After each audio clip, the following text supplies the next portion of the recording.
Okay, if you have a GE refrigerator and you have slow or no water flow with a weird noise coming from the fridge out of the water fill on the door, similar to that, I'm here to help you with your problem today. There's basically two fixes. Do it the right way and do it the hack way. And I'm going to show you both. This particular model is a GE GSS23WGTA BB.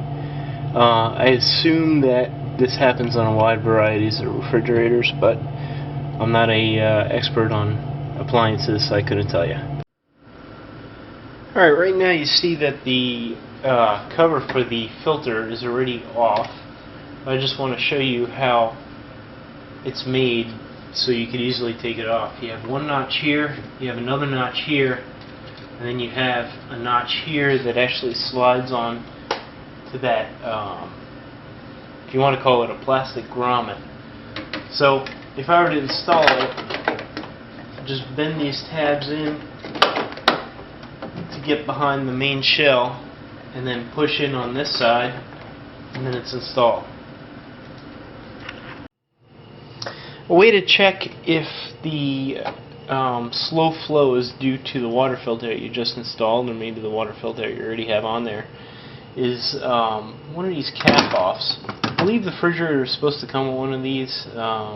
Mine, if it did, the house builders did not leave it with the fridge, so I couldn't find it. But anyway, when I ordered my new valve, it came with this, and basically this is a replacement for the water filter. You could just put this on without the water filter, and it skips over the water filter. So essentially, if you put that on, screw it in, and then test the water to see if you have slow flow, then it should tell you if it's the filter or the valve. And with the cap off, this is what I get. You heard the noise, and now there's slow flow. It's barely filling up. Alright, now on to replace the valve. With the filter cover off, it exposes the whole entire filter. I removed that just by turning it counterclockwise, so that way, and then pulling down. You probably already got to that stage because chances are you had this problem after you changed your filter. But to explain the problem and why this is happening, I'm going to try to zoom in here. Make sure the focus is there. Okay. If you look at this, I'd call it a valve. There's a little point on it right here. When you twist and turn the filter and get it seated on this whole entire area, it pushes up onto here. Once you push up onto that little plastic point, it starts the water flow down, which basically starts the filtration process. That is your protection for if you unscrew the filter to stop the water from flowing. So without that pushing against some kind of valve above this, the water would just shoot down.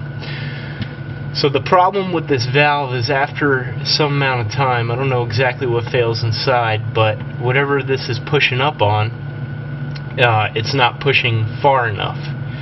So a quick and dirty way to fix this is to find some way that you could get that to go up higher. So I'm going to jump out of the video and show you what I did.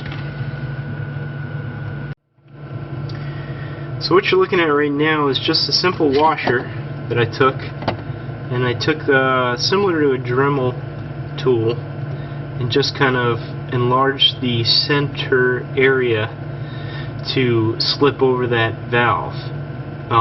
Essentially what this is doing, this is going to take a second to focus. Basically, when you install the filter, this comes up, the O-ring slipping off,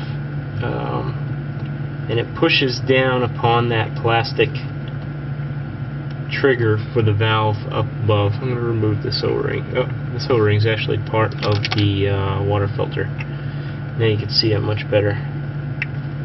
So basically, if I had a bigger washer, it would be a little bit better, but that will push up against that, and if I push it, let me see if I can do this, you can see that that initiates the flow of the water.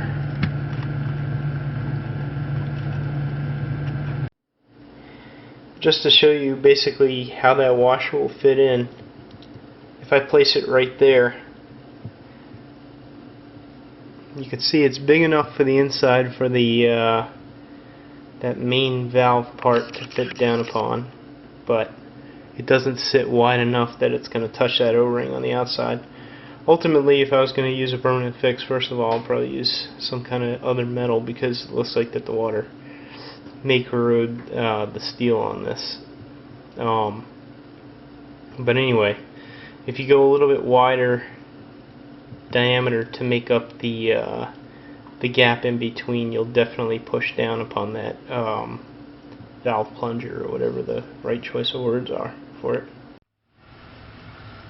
And now, as you can see with the washer installed, I just want to show you that the water flow is restored to normal. So that's the cheap way to fix it. Okay, for this fridge, the part number is WR17X20860. It says Manifold and Tubes Assembly. I just wanted to go over basically what's included when you unpack it. Here is the new inside the refrigerator part, which I just wanted to focus in on, if I can, the little plunger. Looks like that's the best I can do, but anyways, when you screw in the filter, that's the piece that you're pushing down upon right there, and that wears out after time. I can't say why, but anyhow, it comes bundled up with the tubes, and it's got new fittings on the end, so you don't have to worry about making any kind of crazy connections. It should screw right into the wall. Alright. Okay, if you go to the back of the fridge, you'll see that there's two 1/4-inch hex screws, if you want to call it that are attached to this. Go ahead and remove those.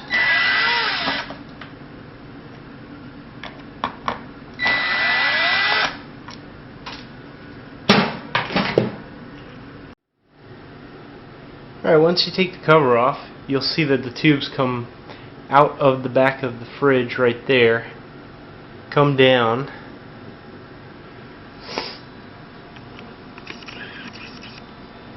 one of them on mine terminates right there, and it looks like it goes back into the fridge on the bottom, and then the other one comes up and goes into the wall.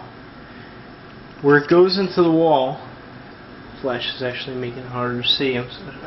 Flashlight, sorry. You'll see a valve to close off the water supply.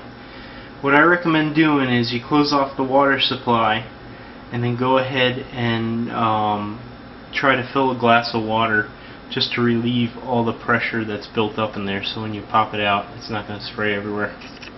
Alright, be back. Okay, I'm going to go ahead and disconnect that now that I've purged the pressure. Make sure you have a towel, because there will be some water still in the lines. I'm also going to disconnect it there, untape it from the fridge, sorry about the focus, and then straighten these up right here to get it to come through the fridge once we're done. Okay, looking at it again, the wall where the tube comes out, the water's shut. I purged the water, but that comes out, and that's nothing but an extension for that connection right there. That's a 1/2-inch nut, by the way, if that helps you guys with the opening wrench. But the other tube is coming down into the fridge, so I'm going to have to remove this panel right here and probably disconnect it right from the back. I'll be back. After removing the back panel to the fridge, which they were 5/16 bolts by the way, you could see the other tube coming down goes right there, so it's an easy disconnect. But since we got the back panel off, make sure you unplug the refrigerator before you start messing with this, because all the wiring connections are there. You don't want to get electrocuted. I went ahead and disconnected both of the tubes. Now they're free. A heads up, when you do the one that's in the refrigerator, a whole mess of water pours out, so make sure that you do have that towel in there. But now the next step is to go inside the refrigerator, unbolt the two bolts that hold in that valve, and then that should come right out. You can see the two bolts tucked away back there on top. Those two are the one that I was saying that you have to unbolt, and then I assume as soon as you get those two loose, this will probably pull right out. Those two bolts are 1/4 inch, and now they're loose, so now it should just come right out. Yep, and just pull it through. The reassembly should just be everything that I just did, but back the other way. So just be advised, right now the insulation that comes on it is hanging up on that putty that was in the fridge, so make sure that you open that up a little bit to clear that out. But I'm going to go ahead and fish the other part back in, and we'll come back. Okay, just wanted to give you a heads up. You see those tangs on the bottom of the valve assembly? You have to bend this down and kind of weasel it in to get those tangs to sit properly. The problem is trying to get those bolts in place basically after you put the tangs in. So I had to use a pair of forceps to basically put those in after I got the tangs in and it mounted up. Okay, as you can see, I got it back together in the back. After the tubes came through, I folded the tubes down and pushed the putty in to insulate it properly. Went ahead and bolted this together. Within a few days, I'm sure the tubes will take that shape. Anyway, runs down the refrigerator. I have it bolted up on the refrigerator side, bolted up on the other connection down there, and this is an extension, so this goes to the wall. I turn on the water. Now be aware, you got to make sure that you don't have any leaks. Check the wall, obviously. Check the new connections that you just put on. Especially check this connection on the fridge before you turn on the power, because you don't want water spraying all over the electrical connections. Inside the fridge, I got the valve in, I got the plug in, just so I don't have to think about if there's an issue, if there's a filter issue or not. But now, time to try it out. So everything's installed. Gonna give it a shot.